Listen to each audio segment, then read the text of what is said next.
Je ne sais pas si ce qui se passe depuis l'arrivée de Donald Trump au pouvoir, les Africains sont en train de prendre conscience. Quand je parle ici d'Africains, je parle même de nos dirigeants et de nous, le peuple, si nous prenons vraiment conscience de ce qui se passe.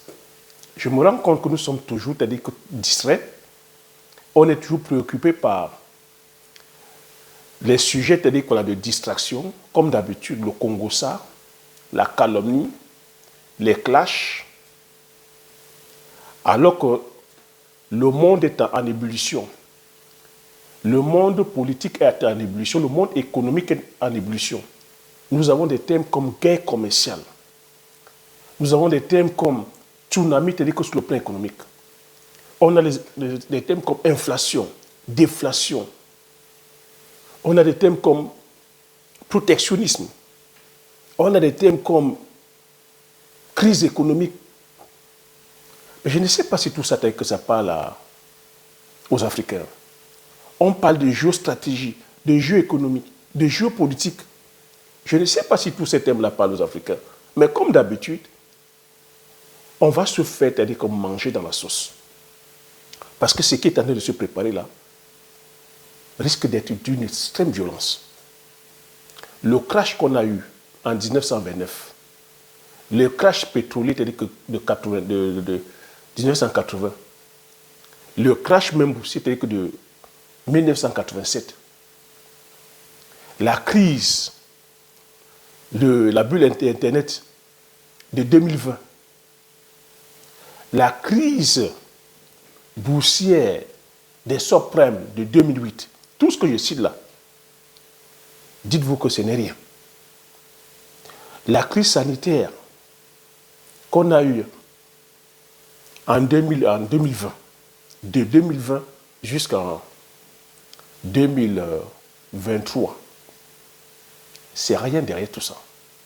Parce que la crise qui est en train de s'annoncer là, ça va être d'une extrême violence.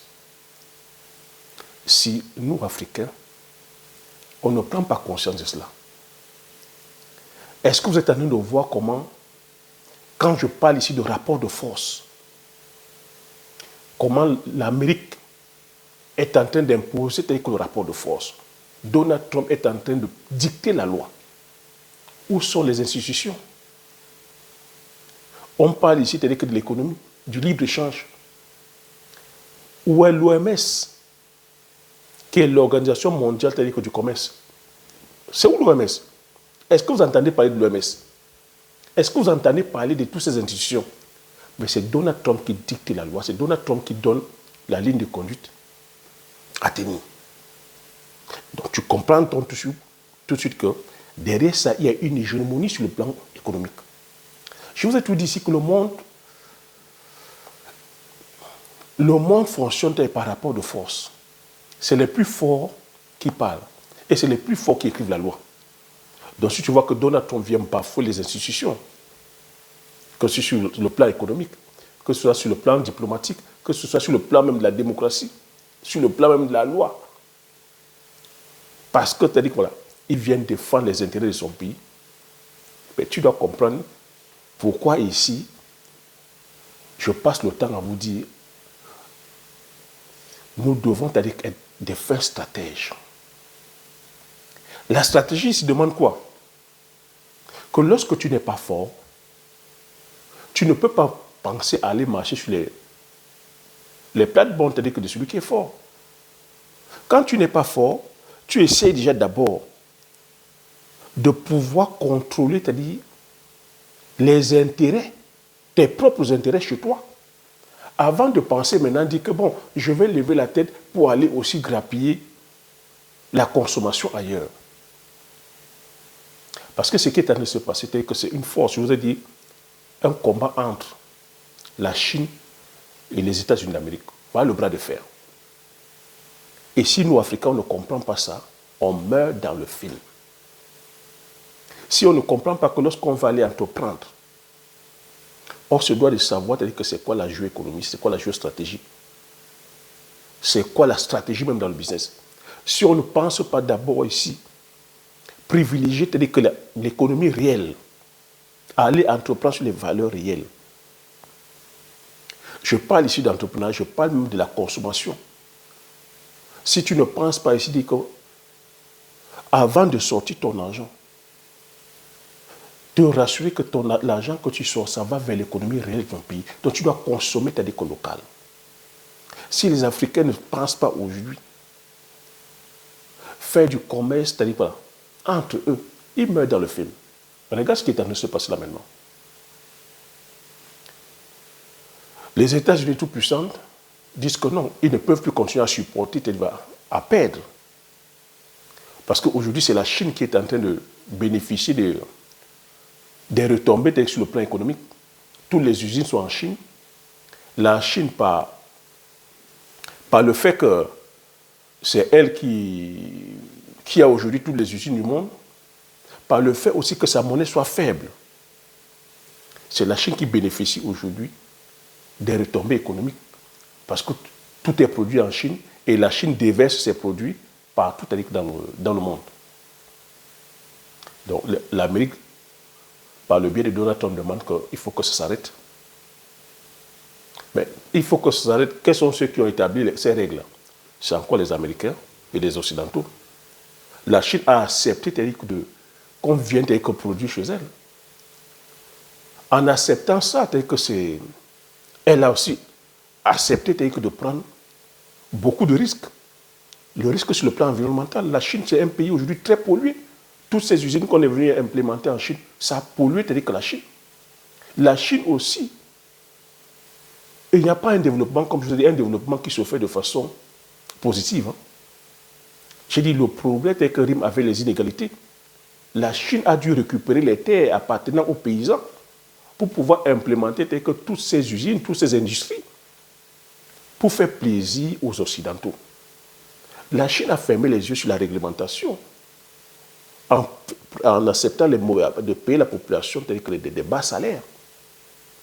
La Chine a accepté qu'on vienne polluer son pays. Est-ce que tu sais qu'aujourd'hui en Chine, il n'y a pas les insectes comme les abeilles?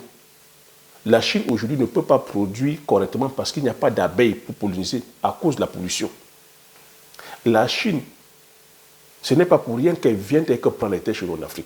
C'est pour ça que je dis, nous, Africains, si nous ne sommes pas stratèges, on meurt dans le film. Donc avant d'aller plus loin, permets-moi de me présenter. Bonjour, bienvenue sur la chaîne. Si tu me découvres pour la première fois, je m'appelle Thierry Toukou. Sur cette chaîne, je parle d'agriculture, je parle d'élevage, je parle d'entrepreneuriat, je parle d'investissement. Le but de la chaîne est ici, enfin, de valoriser et de vulgariser nos produits du terroir africain. Si j'ai créé la chaîne, c'est venu te permettre d'apprendre, à désapprendre et à réapprendre à nouveau. Pour toi qui veux aller faire de l'agriculture, je viens, par le biais de la page, te montrer les cultures, c'est-à-dire que ultra rentables. Depuis longtemps, tu allais faire certaines cultures par suivisme, sur lesquelles tu allais te casser les dents qui ne te donnaient pas de l'argent. Alors que nous avons des produits du terroir à haute valeur ajoutée qui te laissent dans une prospérité à vie. Parce que c'est vers là qu'on se doit d'aller. Je viens aussi, par le biais de cette page, parce que je suis producteur, promouvoir les cultures comme le poivre. Tu vois, le poivre. Ce poivre est produit au Cameroun depuis les années 1950. On a un label. Tu entendras parler du poivre de Penja, qui est labellisé. Penja, qui est une zone géographique au Cameroun, dans la région du littoral, le département du Mongo. On a un label qui est IGP, Indication géographique protégée. Note bien ça, c'est très important. Je suis sur la culture du palmier à huile. Je suis sur la culture du palmier à huile, c'est ça, l'huile de palme. Nous avons une unité de transformation, on produit l'huile de palme, le Njansan, le Bitacola. Donc je viens par le biais de cette page faire la promotion, te montrer que voilà les produits hautement rentables. Si tu veux gagner de l'argent, voilà vers quoi tu te dois d'aller. Une culture comme le poivre, ça met ta famille et toi à l'abri du besoin. Le palmier à huile, si tu te lances dans les veillées, ça met ta famille à l'abri du besoin. Donc c'est comme ça qu'on se doit de penser. Toi, en tant que consommateur, tu te dois de privilégier les produits du terroir. Donc aujourd'hui, pourquoi tu as dit que les Africains sont plus que jamais en danger? Nous sommes plus que jamais en danger parce que aujourd'hui, avec ce rapport de force, Donald Trump a mis à la Chine 125%. Ils sont passés maintenant, je pense, à 184%. 184%. La Chine aussi a retoqué à 84%. La Chine, avec les milliards de produits, excusez la tautologie, où est-ce qu'elle va vendre? Parce que la Chine vendait beaucoup plus aux États-Unis. Vendait aussi en Europe, mais les gros consommateurs disent que c'est les États-Unis. La Chine va vendre où? La Chine, il faut bien que la Chine écoule ses produits. La Chine va vouloir venir écouler en Europe. Les Européens aussi sont déjà en train de faire le blocus, en train de mettre des lois protectionnistes pour dire non. On aime bien les Chinois, mais si nous aussi on accepte tous ces produits-là chez nous, ben, c'est une façon, c'est-à-dire que de mourir sur le plan économique. Déjà, Donald Trump a mis ses taxes là-bas qui nous bloquent. Si la Chine vient maintenant écouler aussi ses produits chez nous, on n'aura plus d'industrie. Déjà que nous n'avons pas d'industrie. On n'a pas de travail.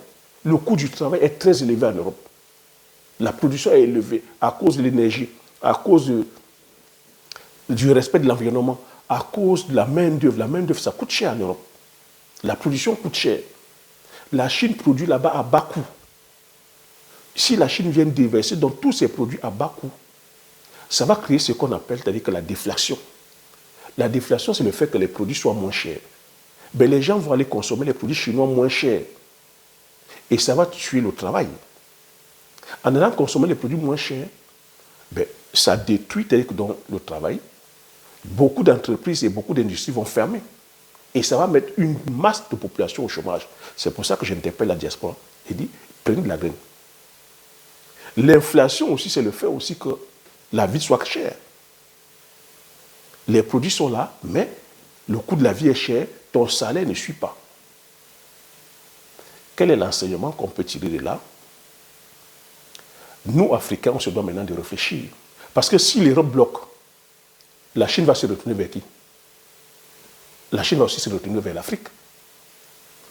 Nous, en Afrique, dans nos États qui sont faibles, les institutions sont faibles, je vous parle à chaque fois de ça, les institutions sont faibles. Et on ne sait pas se réunir comme ça pour faire bloc. Depuis qu'on parle là, dites-moi, sauf que peut-être je me trompe, c'est quoi le plan de stratégie de nos dirigeants africains face à cette crise mondiale qui est là et qui va impacter violemment, c'est-à-dire que l'Afrique? C'est quoi? La Chine va se retourner vers l'Afrique, venir déverser, c'est-à-dire que tous ces produits-là, à bas coût, produits même de mauvaise façon, parce qu'il faut que l'économie tourne. Ben nous, en Afrique, on va faire quoi? On va dire on est en train de faire une belle affaire. Les importateurs iront importer ces produits-là très moins chers pour venir polluer, c'est-à-dire que l'économie africaine. Et en faisant ça, qu'est-ce que ça crée? Pareil aussi la déflation. Déjà qu'on n'avait pas, c'est-à-dire que là, on ne produisait pas déjà assez, on ne transformait pas déjà assez, ça va venir tuer notre économie.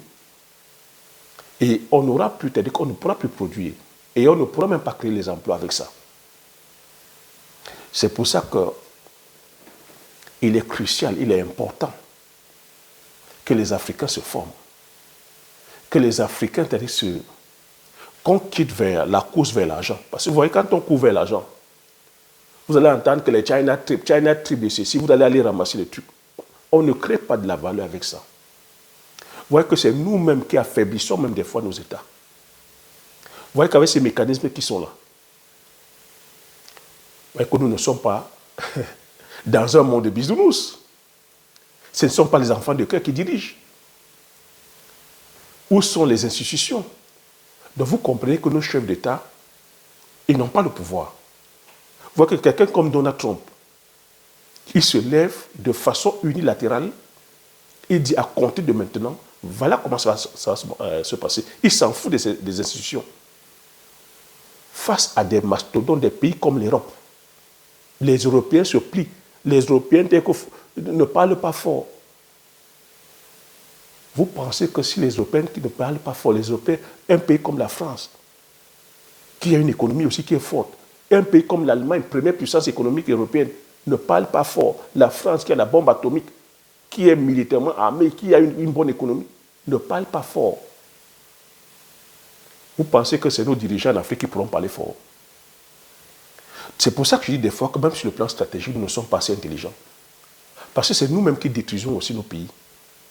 C'est nous-mêmes qui affaiblissons nos pays de par la façon dont on se comporte. Parce que nous ne sommes pas assez patriotiques ou nous ne sommes pas tels que patriotes. Nous sommes les premiers à salir nos pays. Regardez tout simplement par nos comportements, par nos façons d'agir, par la façon de consommer, par la façon de faire le business.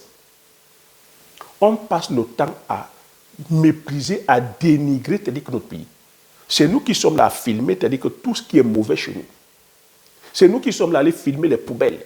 Lorsque tu filmes les poubelles, tu montes les poubelles, tu penses que tu fais du mal à qui? Tu fais du mal à toi-même. Qui c'est qui est allé verser les poubelles? Quand tu filmes les poubelles, tu penses que tu fais du mal au président de la République qui est là. Non. Oui, tu l'affaiblis, mais tu affaiblis aussi ton pays. Quel est l'investisseur qui sera tenté ou intéressé de venir investir chez toi? Quand tu fais ça, quel est le tourisme? Parce que le tourisme, c'est-à-dire que c'est une activité. Quand tu montres ça à Mondio Vision, qui aura l'envie de venir visiter ton pays? Quand on passe le temps comme ça, à affaiblir nos institutions qui sont déjà faibles, nous sommes toujours là à ressasser, c'est-à-dire que toutes les mauvaises choses.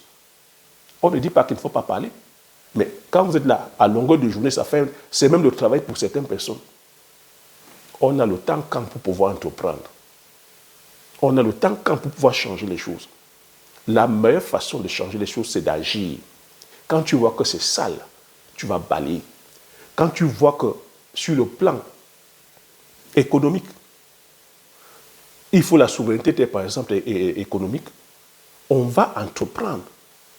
Mais sur une économie réelle, tout est à faire en Afrique.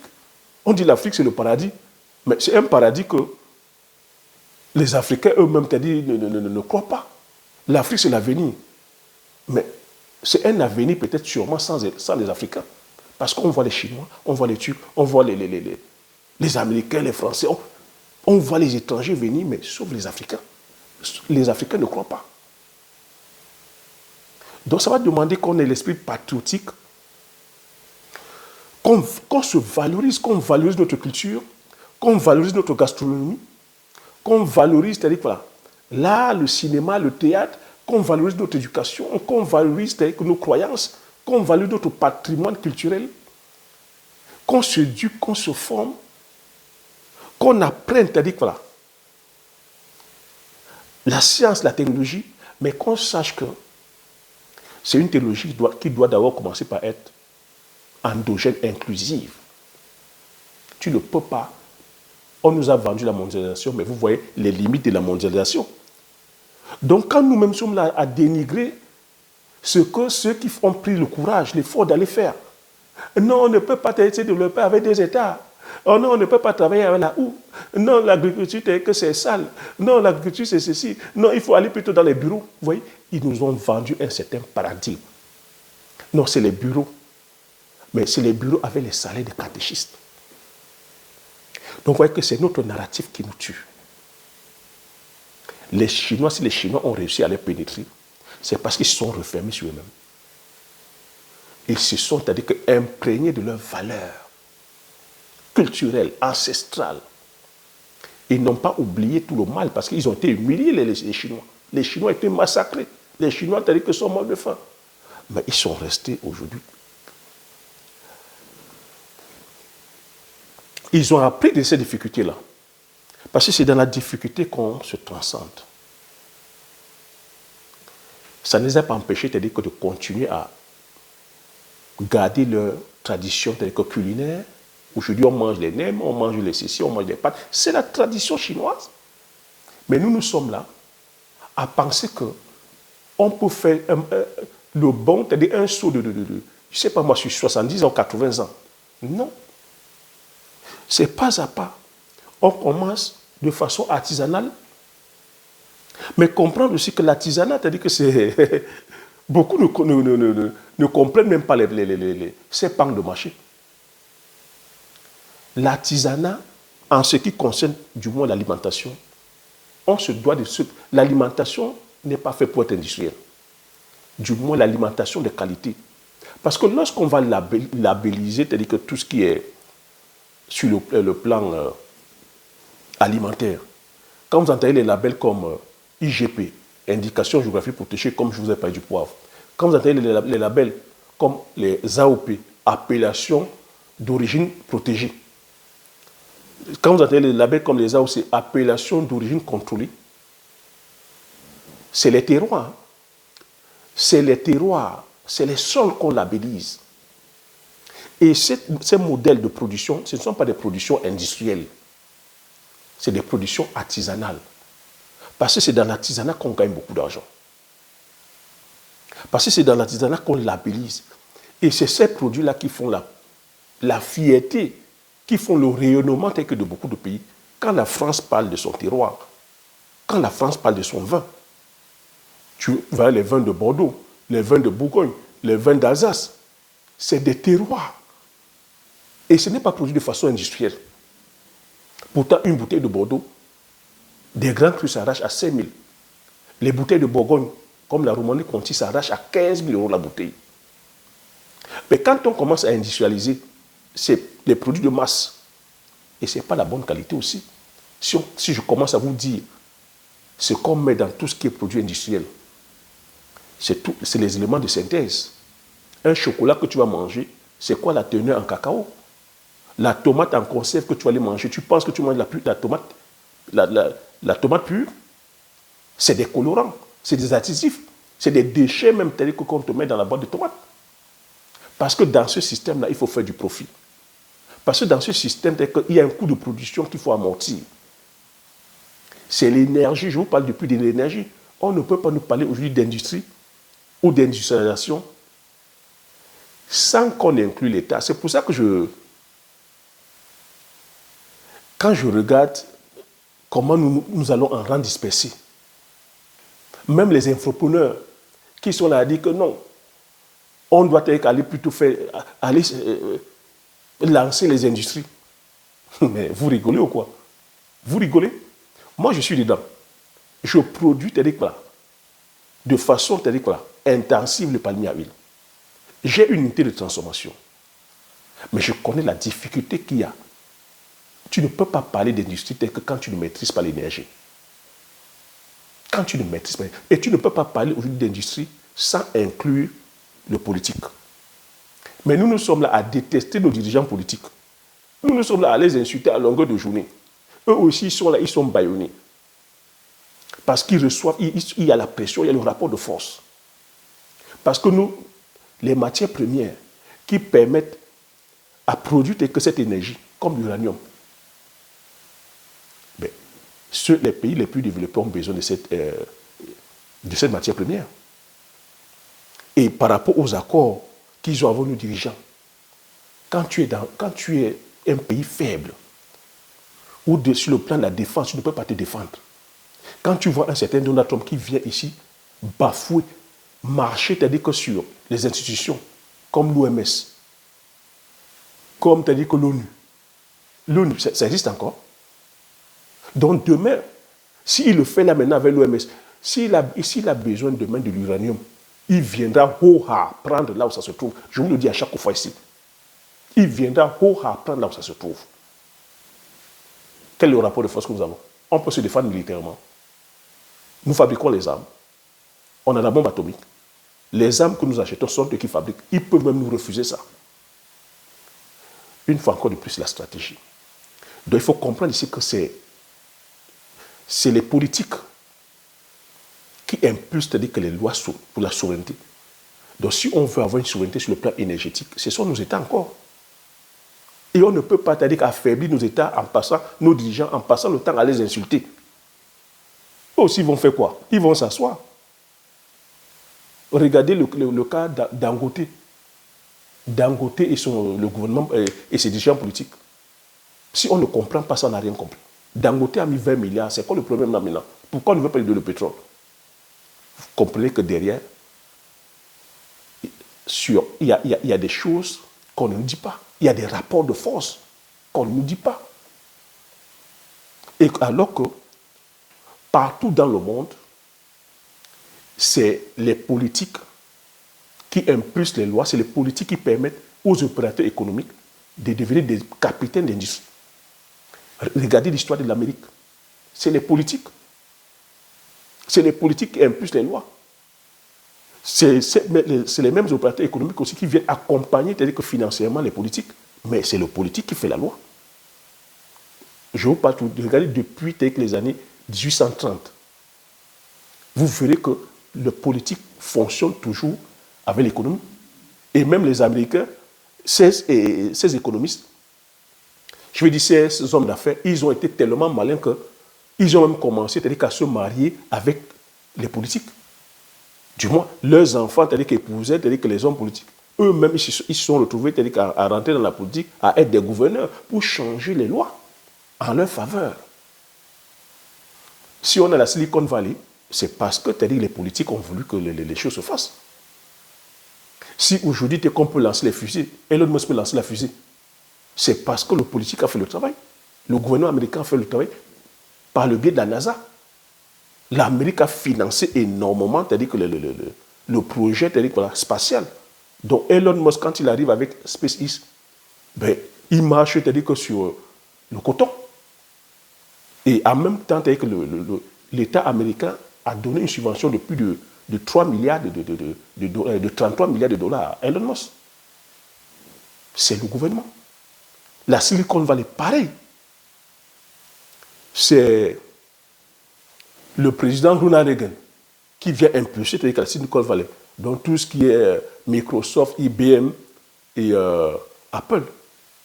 Après, c'est Bill Gates qui vient encore, je vais dire c'est Bill Clinton qui vient encore donner la force aux GAFAM qui sont là, que Microsoft, après Facebook et Amazon, tout ça. Après, Barack Obama aussi est venu appuyer. Et tu vois que c'est comme ça en fait. La France, pareil. Quand tu entends les Dassault, c'est des compagnies privées. Les Dassault, tu entends tous les Michelin, tous ces grands films. Quand tu entends le fleuron, c'est-à-dire qu'industriel, c'est les États qui accompagnent. Quand tu entends Elf, il faut comprendre que la France est derrière. Quand tu entends Dassault, la France est derrière. C'est comme ça, les gars. Et c'est les États qui doivent apporter la souveraineté sur le plan énergétique, sur le plan de l'alimentation, l'agriculture. S'il faut développer notre agriculture, il faut que les gouvernements fassent une réforme propre où on cartographie les terres, où on essaie et on lance, c'est-à-dire qu'on va faire des recherches, c'est-à-dire que sur le plan, c'est-à-dire que des semences de qualité. On lance, c'est-à-dire que la recherche sur le plan de la mécanisation et ainsi de suite. Et comprendre aujourd'hui que la course, c'est-à-dire que vers le progrès où on veut faire là, ça, c'est en train d'atteindre ses limites. Maintenant, on est même plutôt en train de parler de décroissance. On parlait depuis croissance. Maintenant, on parle de décroissance. Donc, à nous de nous adapter maintenant aux réalités qui sont là. Et de valoriser et vulgariser nos produits. D'aller plutôt maintenant entreprendre de façon, je veux dire, intelligente. Et ici, à la diaspora, j'interpelle, c'est-à-dire que chacun et chacune de vous a beaucoup de discipline. A beaucoup de discipline sur le plan de l'éducation financière. L'heure n'est plus à aller paraître. N'allez plus me prendre des crédits pour aller paraître, s'il vous plaît. N'allez plus prendre les crédits que maintenant je suis arrivé, je vais c'est-à-dire acheter ma maison. Non. Parce que si nous sommes bloqués sur le plan des finances, c'est parce que sur le plan stratégique, il y a eu beaucoup d'erreurs. En Afrique, on a toujours pensé que on a réussi lorsqu'on a construit sa maison. En Afrique, regardez nos parents. Au bout de combien d'années ils ont pu construire leur maison? Ils ont commencé des chantiers, certains chantiers ont duré 15 ans, 20 ans, 30 ans pour voir le jour. 30 ans. Et après, quand on finit, même la maison s'écroule. Parce que certaines maisons sont restées comme ça, à l'air libre. Le ciment, la pluie, tout ça, t'as qu'à taper. Le jour où tu veux venir habiter, même tu n'habites que 5 ans. Après, tu commences à voir les murs qui se fissurent. Or que si cet argent-là, on avait l'esprit de l'entrepreneuriat et qu'on allait entreprendre de façon stratégique sur les valeurs réelles, l'Afrique serait en train de se développer. Et comprendre, tu dois comprendre maintenant que la mascarade qui est là, le libre-échange, le libre-échange des biens et des services, que c'est une mascarade qui ne nous profite pas. Donc on doit pour l'instant penser d'abord à s'enrichir tel que sur le plan local. On est en compétition avec personne. Et cette compétition, on ne peut pas la faire pour les raisons que je vous ai dit ici. On commence d'abord par s'enrichir tel que sur le plan local, à produire nos produits du terroir, à permettre à ce que l'économie tel que locale tourne, parce que c'est comme ça qu'on crée la richesse réelle, à penser après vendre peut-être à la sous-région et commercer en Afrique. Nos produits, les produits que nous consommons. Parce que si on va commencer à vouloir produire le modèle occidental et faire les critiques qu'ils font, vous voyez là où nous en sommes. Guerre commerciale, protectionnisme, rapport de force. Si toi tu avais donc opté à produire pour l'export, tu te retrouves avec tes tonnes de produits, tu es bloqué. C'est ce qui est en train d'arriver à la Chine là. Tu te retrouves avec tes tonnes de produits bloqués, tu fais quoi? Et ces rapports de force-là, commerciaux, peuvent aller vers les rapports de force physiques. Ça peut entraîner la guerre. C'est pour ça que je dis que c'est attention. Ce n'est pas de la rigolade là. Quand vous entendez les chiffres, c'est monté à 127, c'est monté à 184. Attention, on parle des milliards. Ce n'est pas de la rigolade. Hein. Et cette brutalité, c'est que ça risque de nous tomber sur le visage comme ça et on ne comprend pas. Parce que oui, les ressources, c'est nous qui allons encore en partie. Ils vont vouloir les ressources, ils viendront encore prendre chez nous. Est-ce que nous sommes prêts? Moi, c'est pour ça que tu vois, depuis 5 ans, je te parle ici de stratégie, je te parle de jeux stratégiques, je te parle de jeux économiques, je te parle de jeux politiques. Je ne te demande pas d'être un expert en jeux politiques, non. Quand on parle de géopolitique stratégie, c'est comprendre que géopolitique, c'est l'environnement là où tu es. C'est la terre. Donc, quand tu vas aller faire un business, tu dois te rassurer, c'est-à-dire que là où tu vas aller faire, ta zone géographique est sécurisée. Tu dois aussi te rassurer que sur le plan économique, ça peut tourner, qu'il y a de l'argent à faire. Tu dois aussi te rassurer que sur le plan démographique, il y a des personnes qui vont consommer. C'est ça la géostratégie en fait, les gars. La géostratégie, géo qui veut dire, géographie qui veut dire la terre, l'environnement. Tu nourris d'abord ton environnement. Tu te rassures que oui, ton environnement, c'est-à-dire qu'il y a, comme on dit, il y a le marché et qu'il y a les moyens. Donc c'est en produisant déjà ce qu'on produit là et en permettant aux gens de travailler que les gens pourront avoir des moyens de consommer. Donc si toi tu penses maintenant aller plutôt nourrir d'autres personnes et laisser ta population n'aura jamais les moyens. Elle sera pauvre. Et c'est ça qui crée, c'est-à-dire que dans ces inégalités-là, où nous sommes là aujourd'hui, c'est ça qui crée donc cette tension-là. Donc quand ta population est pauvre, ton pays va faire quoi? Ton pays va aller prendre des dettes. Tu entends dette FMI, dette Banque mondiale, dette les bailleurs de fonds. Mais quand on prend dette, vous pensez que nous on rembourse ça comment? Ils vont venir prendre nos matières premières, prendre ceci, prendre cela, prendre machin. C'est de ça qu'il s'agit. Réveillons-nous. Réveillons-nous, l'heure est grave. Réveillons-nous. Donc voilà ce que je partage ici. Comme je t'ai dit, je ne suis pas coach. Je ne suis pas coach. Mais tu vois, je partage mon expérience. Je te dis ça parce que je suis ici là. Je te dis que je côtoie énormément avec les producteurs. J'ai à date plus de 450 conventions avec des grandes entreprises. Les stratégies, je sais. Si je te dis ça, c'est parce que voilà. Il n'y a aucune. Le problème aussi avec nous les Africains, c'est qu'on est là à nourrir que de l'animosité envers ces gens. Non. Tu ne peux pas, t'as dit, aller vouloir compétir avec les gens tant que tu ne comprends pas leur stratégie, quand tu ne comprends pas leur langage, quand tu ne vas pas vers eux. C'est ce que la Chine a fait. La Chine est allée vers eux dans ces années 1900, malgré l'humiliation qu'on leur a donnée. Malgré le fait qu'ils soient fait humilier par ces gens. Mais ils ont fait quoi? Stratégiquement, on va ouvrir les portes pour voir comment ils font. Et ils ont passé autant de temps à copier. C'est pour ça qu'ils sont en train de lire là maintenant. Mais nous sommes là, c'est-à-dire que dans le aide-moi à détester, On est là, ouais, non, ils ne vendent pas. Non, ils ne vendent pas. Non, mais quelle est la stratégie qu'on met en place? Pendant ce temps, on fait quoi? Pendant que nous, on blablate, et ils viennent tout prendre. Ils viennent tout prendre. Ils sont stratèges. Moi, c'est pour ça que je suis allé produire, tu vois, l'écriture que j'ai partagée ici avec toi. Dis-moi à quel moment je pourrais être en conflit avec le producteur occidental sur la culture du poivrier. Dis-moi à quel moment je pourrais être en conflit sur la culture du palmier à huile avec un occidental. Dis-moi à quel moment je pourrais être avec une Johnson de Bitacola. À quel moment? Mais pendant qu'ils sont en train de se taper là, moi je pourrais constituer un trésor de guerre énorme, énorme, entre toi et moi, qui va commencer à faire les céréales là maintenant. Tu vas mourir dans le film. Mais moi qui commence à faire le Johnson, le Bitacola, le poivre, je vais me constituer un trésor, c'est-à-dire que de guerre énorme. Si je commence là maintenant à dire, dans mon projet, c'est-à-dire que c'est dans 15 ans, dans 20 ans, je me serais constitué un capital énorme. Même si je ne le fais pas, je laisse la chatte à mes enfants. Si demain, c'est-à-dire qu'on dit c'est le blé qui est le produit phare, qui est le diamant, moi je pourrais le faire, toi tu ne pourras pas le faire. Parce qu'il s'agit ici des moyens.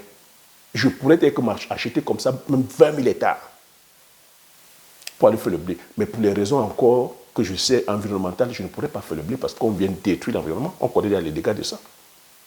Et le blé, c'est-à-dire que ne sera jamais autant cher que le poivre. Et tu ne pourras pas fixer les prix parce que eux, c'est déjà leur chasse gardée. Tu ne pourras pas fixer les prix. Or que le poivre, c'est que le prix est là. C'est la troisième culture la plus rentable au monde. Le palmier à huile, ça se consomme depuis la nuit des temps. On ne peut pas se passer de l'huile de palme chez nous. Le Ndjansan, le Bitako, le Ndjansan, le Pébé, tous, mais c'est des produits du terroir, c'est chez nous. Pendant qu'on dit on ferme des frontières, on ferme à gauche, tu ne vas pas manger le Bitako là. Tu ne vas pas manger la cola. La cola se mange à tout, mais on ne mange pas ça, on ne va pas faire nos mariages. Il faut qu'on se marie. Il va falloir la cola, il va falloir... La cola se mange. C'est stratégique. Le manioc, je vous ai parlé ici du manioc. Les cultures du terroir, le manioc, le macabo, le taro, la banane plantain, le niébé, le faunou, le sorgho, le mil, c'est adapté à notre terroir. Et c'est des produits qui produisent énormément. Faites attention aux personnes qui vous parlent. Nous sommes dans un monde aujourd'hui énormément de manipulation. Il est aberrant aujourd'hui. C'est pour ça qu'il dit que si nos États ne participent pas et qu'on laisse les ONG venir dire qu'ils viennent aider contre la malnutrition, mais qui finance ces ONG? On dit organisation, c'est-à-dire non gouvernementale. Mais pourquoi Donald Trump a dit qu'il supprime que USAID? Et lorsque Donald Trump a supprimé les USAID, beaucoup, c'est-à-dire que d'organismes non gouvernementaux, beaucoup d'ONG ont fermé. Pourtant, on dit que c'est des ONG, organismes non gouvernementaux. Donc, vous comprenez qu'ils fonctionnent de mèche avec ces grands organismes. Il y a une feuille de route. Ils vont venir là, commencer, c'est-à-dire que plutôt à dérouter, à nous donner d'autres fausses informations, venir faire des expérimentations, venir même espionner. Oui, monsieur. Les pays qui se respectent ont des écoles de veille de guerre, des écoles de guerre économique. Ils peuvent même venir là comme des ONG, alors qu'ils viennent espionner. Ils viennent voir comment ça se passe, comment les économies, les richesses stratégiques que nous avons. Sur le plan technologique, est-ce que nous sommes développés? Ils ont des satellites, ils ont des machins, ils ont des drones, ils ont des ceci, ils peuvent nous espionner. Comment on est faible. On se doit se mettre au travail. Donc voilà comment les organismes comme les fondations, la fondation Bill Gates, vient financer nos institutions de recherche sur les semences. Mais est-ce que vous vous rendez compte? Une fondation privée qui vient financer. Ces institutions-là peuvent dire quoi? Bill Gates vient voir directement nos chefs d'État. Il vient là avec sa campagne que c'est le maïs, c'est le soja. S'ils viennent donc déposer les mallettes d'argent et que nos dirigeants derrière, faibles, pauvres, Bill Gates, l'argent qu'il a, que ça dépasse le budget que de plusieurs pays en Afrique. Voilà comment ils viennent nous détourner de notre façon de produire, de notre façon de consommer. Parce que nous ne sommes pas stratèges. Et tu vois, Donald Trump, il est en train de combattre ça. L'Europe est en train de combattre. Mais nous, on fait quoi? On dort. Bill Gates viendra te dire que non, c'est le soja qu'il faut produire, c'est le maïs qu'il faut produire. C'est ça qui va sortir l'Afrique de la famine. What? Et tu vas regarder derrière, il a une compagnie de sémencières. C'est pour ça que tu entends parler des capitalistes philanthropes. Il vient, il aide, il sait que derrière, après, vous serez dépendant. Vous allez venir acheter ses semences. C'est une compagnie qu'il a créée où tu ne vas pas avoir le nom de Bill Gates, mais c'est lui, c'est sa compagnie. Tu vas délaisser le manioc, tu vas laisser le bacabo, tu vas laisser le taro, tu vas laisser... Et c'est cela qui occupe des places énormes. Énormes. Je ne sais pas si vous comprenez ça depuis, mais vous allez comprendre ça maintenant. Vous êtes en train de voir ça maintenant, tout ce que je dis depuis. C'est pour ça que les Occidentaux sont dit qu'ils doivent revoir leur façon de produire. Ils doivent revoir leur agriculture. Ce sont eux qui ont amené, qui ont entraîné dans la pauvreté et l'abîme les agriculteurs et les éleveurs occidentaux, surtout ceux qui sont dans le secteur des céréales. Surtout ceux qui sont dans le secteur des céréales. Ils ont détruit le tissu agricole au nom de la finance. Au nom de la finance africaine, réveillons-nous. Voilà le partage que je voulais faire. J'espère que tu as appris des choses. J'attends aussi ton avis dans les commentaires. Pour toi qui es ancien ici, laisse ton avis dans les commentaires. Je me ferai le plaisir de lire. Et je t'invite aussi à regarder sous la barre de description de cette vidéo. Tu verras le premier lien de bienvenue. Je partage 10 idées de culture hautement rentables que tu te dois de lancer. Tu choisis une culture, lance-toi là-dessus. Tu laisses ta famille à vie, dans la prospérité à vie. C'est de ça qu'il s'agit. L'heure n'est plus au blablatage. Moi, aujourd'hui, avec les stratégies que j'ai mises en place, je suis tranquille. Je suis tranquille. Et les enfants de mes enfants, quand je dis ma famille, ma femme, mes enfants, mes neveux et nièces, mes frères et sœurs, même mes enfants de mes enfants, seront tranquilles. C'est la stratégie. Mais pour ça, il faut être patient. Il faut être stratège. On ne coupe pas. L'argent qui est là, c'est le papier. Mais il faut aller vers la valeur. Le poivre, c'est une valeur. L'huile de palme, c'est une valeur. Le njasa, c'est une valeur. Le manioc, c'est la valeur en fait. Et en faisant ça, on est utile. Mais vous voyez, quand on est là, vous dites que non, c'est le milliardaire. Milliardaire, tu crées quoi? Si tu ne cours qu'après l'argent, l'argent c'est du papier, ça peut se dévaluer. Mais la valeur, elle est là. La valeur est là. Même après toi, ça reste. C'est la stratégie que les autres ont mis en place. Hein? Et c'est pour ça qu'ils luttent. Dieu qu'on fait pour ne pas perdre leurs privilèges. Hein? Quand tu as travaillé comme ça pendant des années, pendant 20 ans, 30 ans, pour bâtir un système, tu penses que tu vas laisser n'importe quel toka venir prendre ça comme ça? Non. Tu vas protéger ton système. C'est tout à fait normal. C'est normal dans ce monde. Il faut comprendre que même dans la jungle, c'est comme ça. Hein? C'est les rapports de force. Quand tu vas rester là pleurer que ouais, non, tu as vu, non, eux ils sont venus, qui va t'écouter? C'est le fort qui écrit la loi, c'est aussi le fort qui bafoue la loi. Maintenant, si tu as travaillé et que tu te sens assez costaud pour affronter le fort, tu l'affrontes. C'est ce que la Chine est en train de faire. La Chine aussi, elle a travaillé suffisamment, elle est costaude.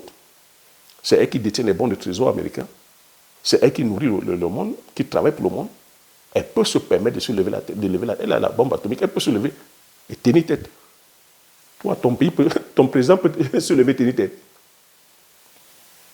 Ton pays, ton président peut se lever. L'Afrique peut se lever. On a travaillé pour. On se doit de travailler pour. On se doit de commencer à travailler pour. On se doit, c'est-à-dire que de se rappeler, c'est-à-dire que de l'effort que nos ancêtres ont fait. Se servir de cet effort-là pour pouvoir honorer leur mémoire et de façon digne. Travailler. Chercher la science, chercher la technologie, travailler. Mais tout en respectant notre environnement. Tout en respectant notre patrimoine culturel. Je vais dire la tradition, nos valeurs. Parce que ça doit aller avec les valeurs.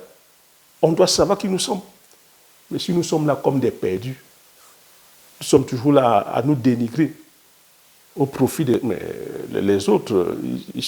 Tu vois, à un moment, quand on se ferme, quand ils disent que bon, maintenant c'est nous, c'est qui l'intrus? Toi, tu seras l'intrus. Toi qui es à l'Occident, tu seras l'intrus. Quand on va dire non, maintenant on se ferme, la préférence c'est nous. On va faire comme ça. Qui est de trop? Toi, va, allez, rentre chez toi, va chez toi, va chez toi. Tu fais quoi? Toi qui as passé le temps, étant à la diaspora, à dénigrer ton pays, à dénigrer ton continent, tu peux encore entrer. Tu peux aller investir. Réveillons-nous. Donc sur ce, je te dis merci. À la prochaine vidéo.